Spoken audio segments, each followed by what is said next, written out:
여러분, 혹시 요즘 주식시장 보시면서 신기하다는 생각 안 드셨나요? SK하이닉스 주가가 90만 원이 넘어갔습니다. 삼성전자도 최근 신고가를 경신하면서 16만 원대를 기록하고 있고요. 두 회사 모두 좋은 흐름인데 재미있는 건 주가 차이입니다. 불과 3년 전만 해도 삼성전자가 SK하이닉스보다 주가가 훨씬 높았는데 지금은 완전히 역전됐습니다. SK하이닉스가 5배 넘게 비싸졌죠. 이게 대체 무슨 일일까요? 같은 반도체 회사인데 왜 이렇게 차이가 나는 걸까요? 그 답은 바로 HBM이라는 세 글자에 있습니다. 더 정확히 말하자면 지금 개발 중인 HBM4라는 차세대 메모리 반도체 때문입니다. 그런데 여러분, 여기서 흥미로운 이야기가 있습니다. HBM3, HBM32까지는 SK하이닉스가 압도적으로 앞섰습니다. 그래서 주가도 10배 가까이 올랐죠. 하지만 업계에서는 지금 이런 이야기가 나옵니다. HBM4부터는 다를 수 있다고요? 삼성전자가 완전히 다른 전략으로 반격을 준비하고 있다는 겁니다. 저도 처음에는 반신반의했습니다. 그동안 계속 밀렸는데 갑자기 뭐가 달라질까 싶었거든요. 그런데 자료를 찾아보고 전문가들 의견도 들어보니까 정말 흥미로운 경쟁이 펼쳐지고 있더라고요. 여러분께서 만약 이 두 회사 주식을 갖고 계시거나 아니면 앞으로 투자를 고민하고 계시다면 오늘 이 영상 꼭 끝까지 봐주시기 바랍니다. HBM4가 뭔지, 왜 중요한지, 그리고 삼성과 SK가 어떤 전략으로 경쟁하고 있는지, 그게 우리 투자에는 어떤 의미인지 하나하나 쉽게 풀어드리겠습니다. 이 내용을 모르고 투자하면 정말 아까울 수 있습니다. 2027년 불과 1년 남짓 후면 승부가 갈릴 텐데 그때 가서 그때 알았더라면 하고 후회하지 마시고 지금 이 시간 함께 공부해 보시죠. 제 이야기가 도움이 되신다면 구독과 좋아요 부탁드립니다. 그럼 시작해 볼까요? 자, 그럼 가장 기본적인 것부터 시작해 보겠습니다. HBM이 도대체 뭐길래 이렇게 난리일까요? HBM은 영어로 하이 밴드위스 메모리라고 합니다. 우리말로 하면 초고속 대용량 메모리 정도로 이해하시면 됩니다. 여기서 핵심은 밴드위스, 즉 대역폭인데요. 쉽게 설명해 드리겠습니다. 여러분, 물을 나를 때를 생각해 보세요. 가느다란 호스로 물을 나르면 시간이 오래 걸리죠? 그런데 소방 호스처럼 굵은 호스를 쓰면 한 번에 엄청난 양의 물을 빠르게 보낼 수 있습니다. HBM이 바로 이 소방 호스 같은 역할을 합니다. 컴퓨터나 AI가 작동할 때는 엄청난 양의 데이터를 처리해야 합니다. 특히 요즘 유행하는 챗GPT 같은 인공지능은 상상을 초월하는 데이터를 순식간에 계산해내야 하거든요.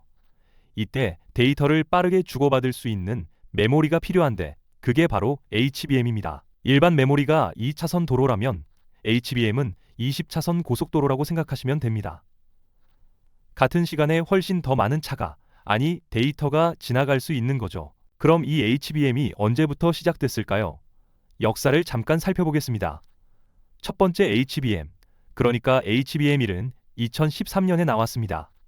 그 다음 2016년에 HBM2가 나왔고 2018년에 HBM2가 나왔습니다. 그리고 2022년에 HBM3가, 2024년에 HBM32가 나왔죠. 지금은 2002년이니까 차세대 제품인 HBM4가 개발 중인 겁니다. 세대가 바뀔 때마다 어떻게 달라질까요? 간단합니다. 속도는 2배 빨라지고 용량도 2배 커집니다. 세대를 거듭할수록 성능이 기하급수적으로 좋아지는 거죠. 자, 그럼 이제 이런 질문이 생기실 겁니다. 이게 얼마나 큰 시장이길래 이렇게 난리야? 맞습니다. 시장 규모를 보면 왜 난리인지 이해가 되실 겁니다. 2024년 기준으로 HBM 시장은 약 20조 원 규모였습니다. 20조 원이면 작은 돈이 아니죠. 그런데 이게 2030년에는 100조 원이 넘을 거라고 전문가들이 예상합니다. 6년 만에 5배가 커지는 겁니다. 더 놀라운 건 이 시장을 누가 장악하고 있느냐입니다. 전 세계 HBM 시장의 95% 이상을 우리나라 기업이 차지하고 있습니다. SK하이닉스가 약 60%, 삼성전자가 약 35%, 그리고 미국의 마이크론이 5% 정도 되죠. 생각해 보세요. 100조 원 시장의 95%를 우리나라 두 회사가 나눠 가진다는 겁니다. 얼마나 대단한 일입니까? 그러니 주가가 이렇게 오르는 게 당연한 일일 수도 있죠. 자, 그럼요. 여기서 핵심 질문입니다.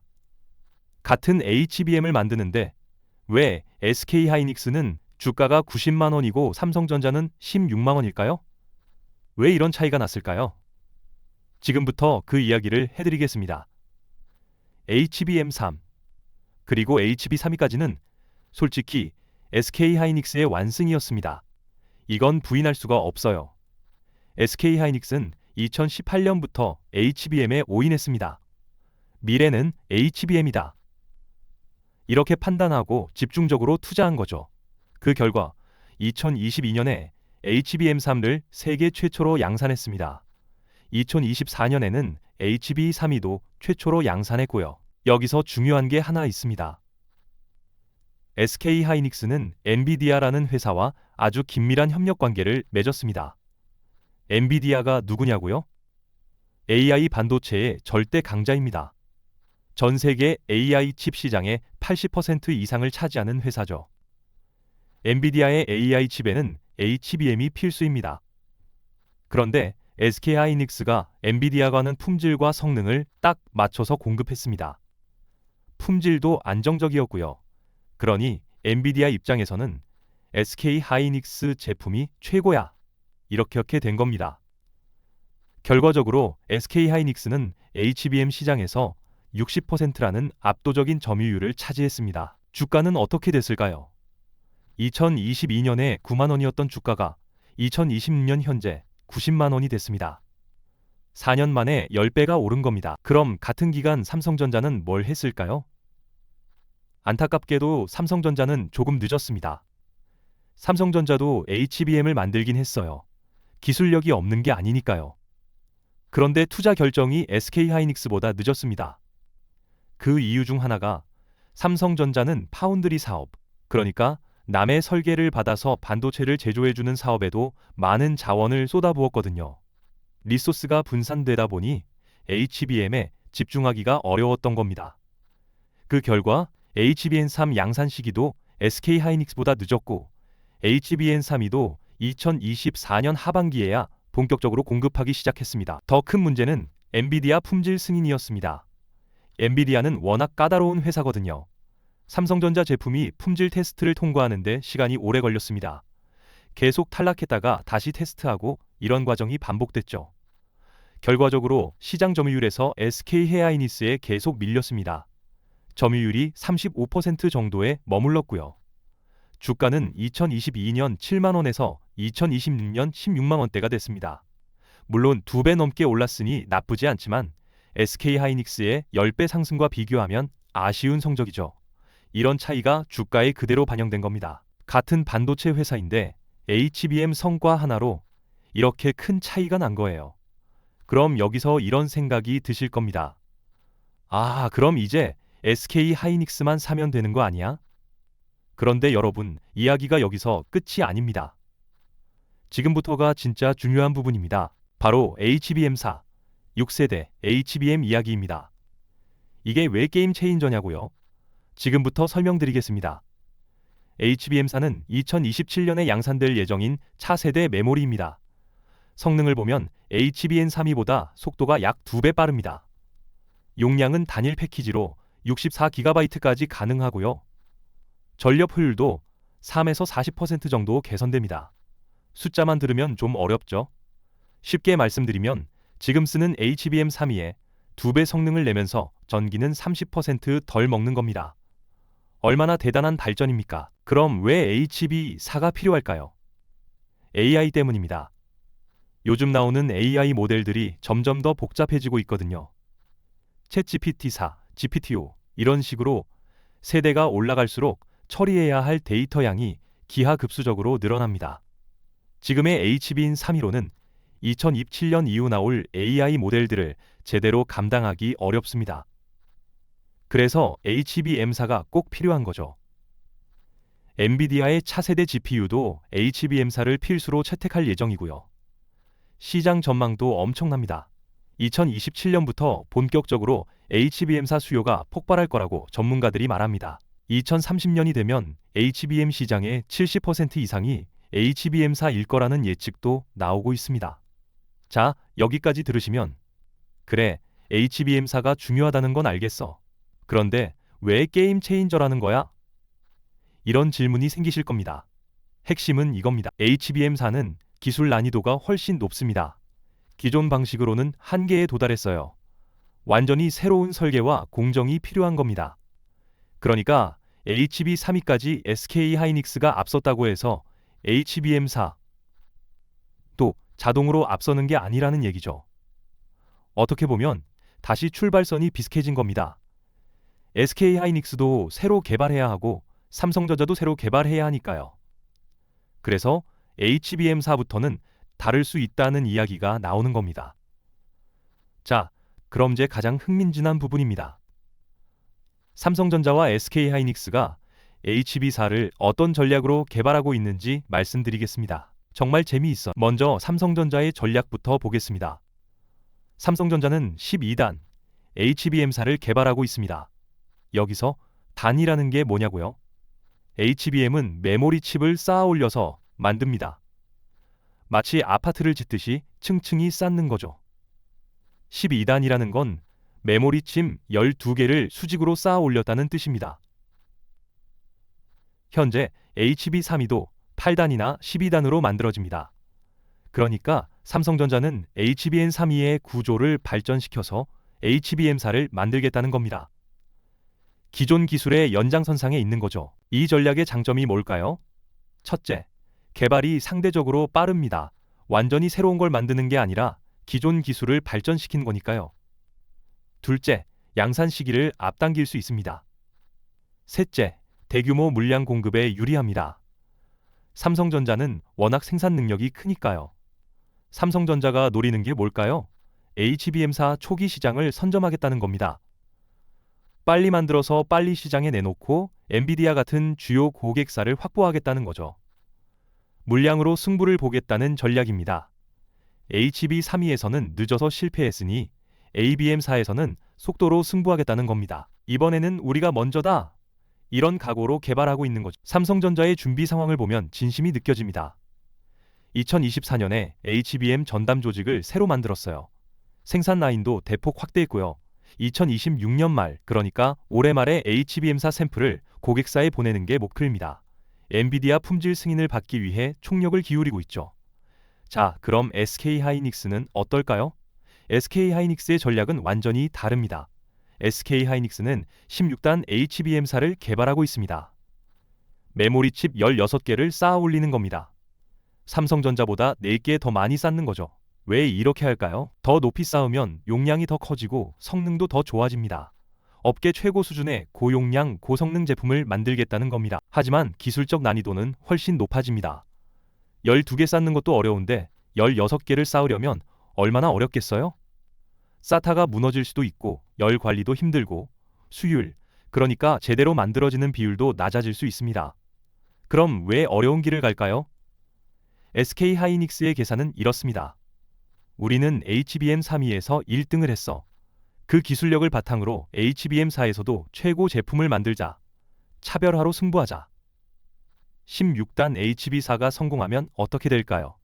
차세대 AI 모델에 최적화된 제품이 됩니다. 경쟁사 제품보다 성능이 확실히 좋으니 프리미엄 가격을 받을 수 있죠. 수익성이 훨씬 높아지는 겁니다. 엔비디아 같은 최고급 고객사와의 독점적 파트너십도 유지할 수 있고요. SK하이닉스 제품이 최고야. 이런 이미지를 계속 이어갈 수 있는 겁니다. SK하이닉스도 준비를 열심히 하고 있습니다. 2027년 1분기에 양산을 목표로 하고 있어요.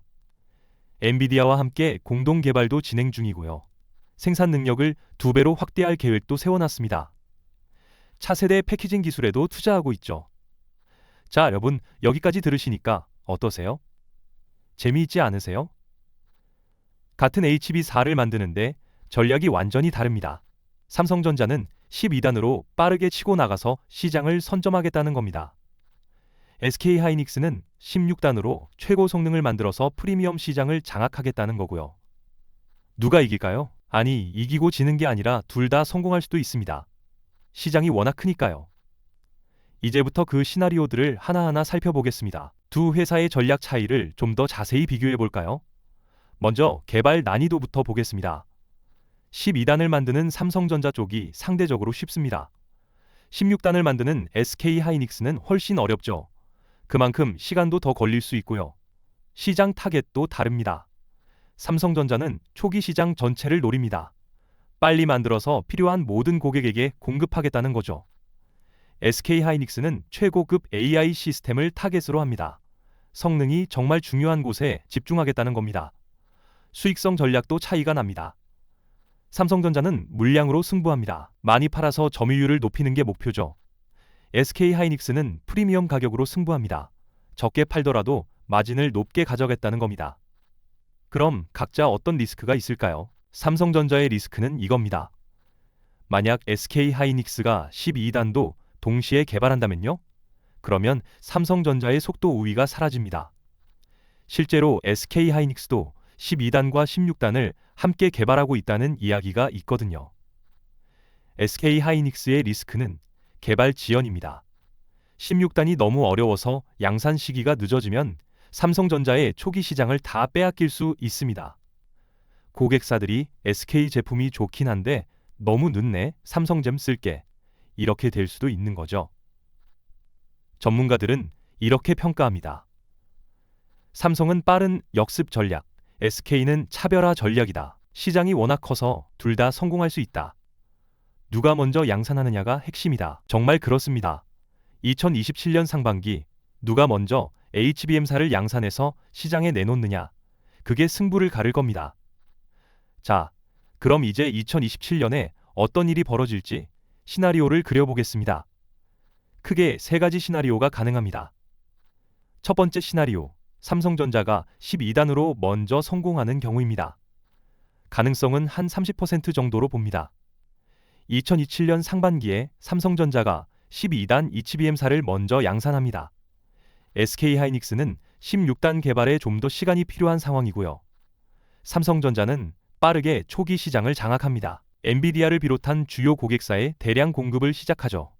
이렇게 되면 어떻게 될까요? 시장 점유율이 역전될 수 있습니다. 삼성전자가 50%를 넘어설 수도 있고 SK 하이닉스는 40%대로 내려갈 수도 있죠. 주가에는 어떤 영향이 있을까요? 삼성전자 주가는 급등할 겁니다. 삼성전자가 드디어 HBM에서 SK를 따라잡았다. 이런 뉴스가 나오면서 투자자들이 몰려들겠죠. 반대로 SK 하이닉스는 조정을 받을 수 있습니다. 지금 90만 원인데 80만 원대나 70만 원대로 내려갈 가능성도 있습니다. 두 번째 시나리오, SK 하이닉스가 16단으로 차별화에 성공하는 경우입니다.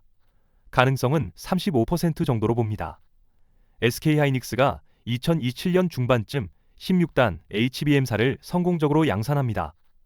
삼성전자도 12단을 내놓지만 성능 차이가 명확하게 드러나죠. 최고급 AI 시스템을 만드는 회사들은 모두 SK 하이닉스 제품을 원합니다. 엔비디아는 여전히 SK 하이닉스를 주요 파트너로 유지합니다. 프리미엄 가격을 받으면서도 주문이 밀려드는 상황이 됩니다. 삼성전자 12단은 중저가 시장에 머물게 될 가능성이 있고요. 주가는 어떻게 될까요? SK 하이닉스는 추가 상승 여력이 있습니다. 90만 원을 넘어서 100만 원, 심지어 그 이상도 갈 수 있죠. 삼성전자는 상승하긴 하겠지만 제한적일 겁니다. 20만 원대 정도까지 갈 수 있을까요? 세 번째 시나리오, 양사 모두 성공하는 경우입니다. 가능성은 역시 35% 정도입니다. 사실 이게 가장 현실적인 시나리오일 수도 있어요. 삼성전자가 12단 HBM사를 양산하고 SK 하이닉스가 16단 HBM사를 양산합니다. 시장이 세분화되죠. 고성능이 필요한 곳은 SK 16단을 쓰고 가격 대비 성능이 중요한 곳은 삼성 12단을 씁니다. 그런데 가장 중요한 건 시장이 너무 빠르게 성장한다는 겁니다. AI 수요가 워낙 폭발적이어서 공급이 부족한 상황이 계속됩니다. 둘 다 풀가동해도 모자랄 지경이 되는 거죠. 이렇게 되면 점유율 싸움보다 절대 매출이 중요해집니다. 둘 다 매출이 엄청나게 늘어나는 겁니다. 누가 더 많이 버느냐가 아니라 얼마나 많이 만들 수 있느냐가 관건이 되죠. 주가는 어떻게 될까요? 양사 모두 상승합니다. 이게 투자자 입장에서는 가장 좋은 시나리오예요. SK 하이닉스 갖고 계신 분도 좋고 삼성전자 갖고 계신 분도 좋고 둘 다 갖고 계신 분은 더 좋고. 전문가들의 의견을 종합해보면 세 번째 시나리오가 40%, 두 번째 시나리오가 35%, 첫 번째 시나리오가 25% 정도의 가능성으로 보고 있습니다. 왜 세 번째가 가장 가능성이 높을까요? AI 시장 성장이 워낙 빠르기 때문입니다. 공급이 수요를 못 따라갈 가능성이 크다는 거죠. 그러니 둘 다 성공할 수 있다는 겁니다. 자, 그럼 이제 우리 같은 투자자들은 어떻게 해야 할까요? 지금부터가 정말 중요합니다. 집중해서 들어주세요. 먼저 현가를 어떻게 봐야 할까요? SK하이닉스 90만 원은 HBM 호황이 완전히 반영된 주가입니다. 실적도 좋고 전망도 밝죠. 그런데 고평가 논란도 있습니다. 너무 많이 오른 거 아니냐? 이런 의견도 있다는 겁니다. 삼성전자 16만 원은 HBM 부진과 파운드리 사업 우려가 반영된 주가입니다. 그런데 반대로 저평가 논란도 있어요. 삼성전자 기술력을 생각하면 너무 싼 거 아니냐는 의견이죠. 밸류에이션, 그러니까 기업 가치 평가 차이가 역대 최대 수준입니다. 이게 정당한 차이인지 아니면 과도한 차이인지는 2027년에 답이 나올 겁니다. 그럼 우리는 무엇을 체크해야 할까요? 체크리스트를 드리겠습니다. 삼성전자를 보유하고 계시거나 매수를 고려하시는 분들, 이런 것들을 모니터링하세요. 첫째, HB4 12단 개발 진행 상황입니다. 뉴스나 공시를 통해 개발이 순조롭게 진행되고 있는지 확인하세요. 둘째, 엔비디아 품질 승인 시기입니다. 이게 정말 중요해요. 삼성전자 HB4가 엔비디안을 받는다는 뉴스가 나오면 그날 주가가 급등할 겁니다. 셋째, 분기별 HBM 매출 비중입니다. 실적 발표 때마다 HBM이 전체 매출에서 차지하는 비중이 늘어나는지 확인하세요. 늘어난다면 좋은 신호입니다. 넷째, 파운드리 사업 턴어라운드입니다. 삼성전자는 HBM뿐 아니라 파운드리 사업도 중요하거든요. 파운드리가 좋아지면 전체 실적이 더 좋아짐. 매수를 고려할 만한 긍정적 시그널은 이런 겁니다. HBM사 샘플 출하 성공 발표, 엔비디아 공급 계약 체결, HBM 점유율 40% 돌파, 영업이익 흑자 전환. 이런 뉴스가 나오면 매수 타이밍일 수 있습니다.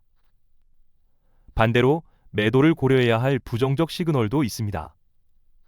HBM 내 개발 지연이나 실패, 엔비디아 승인, 재탈락, SK하이닉스와 기술 격차 재확대, 실적 악화 지속. 이런 뉴스가 나오면 조심해야 합니다. SK하이닉스를 보유하고 계시거나 매수를 고려하시는 분들은 이런 것들을 모니터링하세요. 첫째, HB4 16단 양산 일정입니다. 예정대로 2027년 1분기에 양산되는지 확인하세요. 둘째, 생산 능력 확대 진행 상황입니다. SK하이닉스가 공장을 얼마 빨리 늘리는지가 중요합니다. 셋째, 엔비디아 의존도입니다. SK하이닉스는 엔비디아 매출 비중이 높거든요. 이게 양날의 검입니다. 엔비디아가 잘 되면 좋지만 의존도가 너무 높으면 위험할 수도 있어요. 넷째, 밸류에이션 부담 수준입니다. 주가가 90만 원까지 올랐는데 더 오를 여력이 있는지 판단해야 합니다. 매수를 고려할 만한 긍정적 시그널은 이런 겁니다. HBM사 최초 양산 성공, 신규 고객사 확보, 특히 구글이나 아마존 같은 빅테크 기업, 16단 독점 공급체제 구축, AI 시장 성장 가속화. 부정적 시그널은 이런 겁니다. 삼성전자의 선점 기회 빼앗김, 과도한 밸류에이션 부담으로 조정, AI 시장 성장 둔화, 점유율 급감 시작. 여기서 제가 하나 제안을 드리고 싶은 게 있습니다. 분산 투자를 고려해 보시라는 겁니다. 양사 모두 기술력이 뛰어난 세계적인 기업입니다. 한쪽에만 올인하기보다는 둘 다 조금씩 갖고 가는 것도 방법입니다. 각자 전략이 다르니까 리스크 분산 효과도 있고요. 예를 들어 자금의 절반은 SK하이닉스, 절반은 삼성전자 이런 식으로요. 아니면 6대4, 7대3 본인의 판단에 따라 비율을 정하시면 됩니다. 가장 중요한 건 장기 관점입니다.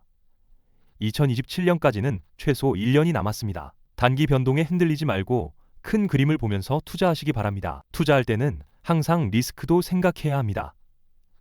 HBM사 투자에는 어떤 리스크가 있을까요? 먼저 기술 리스크입니다. ABM사 양산 난이도가 예상보다 훨씬 높을 수 있습니다. 양사 모두 개발에 실패하거나 크게 지연될 가능성도 있어요. 초기 수율 문제로 공급에 차질이 생길 수도 있고요. 시장 리스크도 있습니다. AI 버블 우려가 있습니다. 혹시 2000년대 초반 닷컴 버블 기억하시나요? 인터넷 기업들 주가가 하늘 높은 줄 모르고 올랐다가 한순간에 무너졌죠. AI도 그런 일이 생길 가능성을 배제할 수 없습니다. 엔비디아 같은 주요 고객사의 수요 변화도 리스크입니다. 지금은 AI 수요가 폭발적이지만 언젠가는 둔화될 수 있거든요. HBM사 채택 시기가 예상보다 늦어질 가능성도 있고요. 거시경제 리스크도 무시할 수 없습니다. 미중 갈등이 심해지면 반도체 수출 규제가 강화될 수 있습니다. 반도체 업황 사이클도 있어요. 지금은 호황이지만 언젠가는 불황이 올 수도 있죠. 환율 변동도 영향을 줍니다. 원달러 환율이 어떻게 움직이느냐에 따라 실적이 달라질 수 있어요. 개별 기업 리스크도 있습니다. 삼성전자는 파운드리 사업 부진이 계속될 수 있고 SK하이닉스는 HBM 의존도가 너무 높습니다. 계란을 한 바구니에 담은 격이죠. 양사 모두 대규모 설비 투자 부담도 안고 있고요. 이런 리스크들을 어떻게 관리해야 할까요? 첫째, 뉴스와 공시를 꾸준히 확인하세요. 중요한 변화가 생기면 빨리 알아차릴 수 있도록요. 둘째, 분기 실적 발표를 주의 깊게 보세요. 숫자가 예상보다 좋은지 나쁜지, 추세는 어떤지 확인하세요. 셋째, 과도한 레버리지 투자는 피하세요. 빚내서 투자하면 변동성을 견디기 어렵습니다. 넷째, 손절이나 익절 기준을 미리 정해두세요. 여기까지 떨어지면 팔겠다. 여기까지 오르면 일부 정리하겠다. 이런 기준이 있으면 감정적으로 흔들리지 않습니다. 자, 여러분, 여기까지가 HBM사를 둘러싼 삼성전자와 SK하이닉스의 경쟁 이야기였습니다. 정말 길게 들어주셔서 감사합니다. 이제 오늘 이야기를 정리해드리겠습니다. 중간에 집중하시다가 놓치신 부분이 있을 수도 있으니까요. 핵심만 다시 한번 짚어드리겠습니다. 첫 번째, HBM은 AI 시대의 필수 부품입니다. 챗GPT 같은 AI가 작동하려면 HBM이 꼭 필요해요. 시장은 2024년 20조 원에서 2030년 100조 원 이상으로 성장할 전망입니다. 우리나라 기업이 95%를 장악하고 있고요. 두 번째, HBM 3위까지는 SK하이닉스의 완승이었습니다. 일찍 투자하고 엔비디아와 파트너십을 맺고 품질로 신뢰를 쌓았죠. 주가도 10배 올랐습니다. 삼성전자는 늦게 시작해서 고전했고요. 세 번째, HBM사는 새로운 게임입니다. 기술 난이도가 훨씬 높아서 다시 출발선이 비슷해졌어요. 양사 모두 새로 개발해야 하는 상황입니다. 네 번째, 삼성전자와 SK하이닉스의 전략이 완전히 다릅니다. 삼성은 12단으로 빠르게 시장을 선점하려 하고 SK는 16단으로 최고 성능을 만들어 차별화하려 합니다. 다섯 번째, 2027년이 승부처입니다. 누가 먼저 양산에 성공하느냐, 품질은 어떠냐, 고객 반응은 어떠냐에 따라 판도가 결정될 겁니다. 여섯 번째, 투자자는 각 회사의 개발 진행 상황, 실적 발표, 뉴스를 꾸준히 모니터링해야 합니다. 분산 투자와 장기 관점도 중요하고요. 일곱 번째, 리스크도 있습니다. 기술 리스크, 시장 리스크, 거시 경제 리스크 등을 항상 염두에 두고 투자해야 합니다. 자, 여러분, 그럼 우리는 지금 무엇을 해야 할까요? 급하게 판단하지 마세요. 2026년 하반기부터 2027년 상반기까지가 정말 중요한 시기입니다. 그때까지 천천히 관찰하면서 정보를 모으세요. 본인의 투자 원칙을 다시 한번 확인하세요. 리스크를 얼마나 감내할 수 있는지, 투자 기간은 얼마인지, 이런 것들을 명확히 하시고요. 가능하다면 분산 투자를 고려하세요. 양사 모두 훌륭한 기업이니까 한쪽에만 베팅하기보다는 둘 다 갖고 가는 것도 좋은 방법입니다. 그리고 무엇보다 공부를 계속하세요. HBM, 반도체, AI 시장에 대해 계속 배우고 이해하려고 노력하세요. 그래야 올바른 판단을 할 수 있습니다. 오늘 이 영상이 여러분의 투자 결정에 조금이라도 도움이 되셨기를 바랍니다. HBM4라는 복잡한 주제를 최대한 쉽게 설명하려고 노력했는데 잘 전달됐을지 모르겠네요. 다음 영상에서는 HBM을 만드는 데 필요한 핵심 장비를 만드는 기업들 이야기를 다뤄볼까 합니다. 한미반도체, 주성 엔지니어링, 이런 회사들이 숨은 수혜주가 될 수 있거든요. 관심이 있으시면 다음 영상도 기대해주세요. 마지막으로 꼭 말씀드려야 할 게 있습니다. 오늘 제가 말씀드린 모든 내용은 정보 제공 목적일 뿐입니다. 특정 종목을 사라거나 팔라고 권유하는 게 절대 아닙니다. 투자 판단은 여러분 본인이 하셔야 하고 그 결과에 대한 책임도 본인에게 있습니다. 투자 전에는 반드시 전문가와 상담하시기 바랍니다.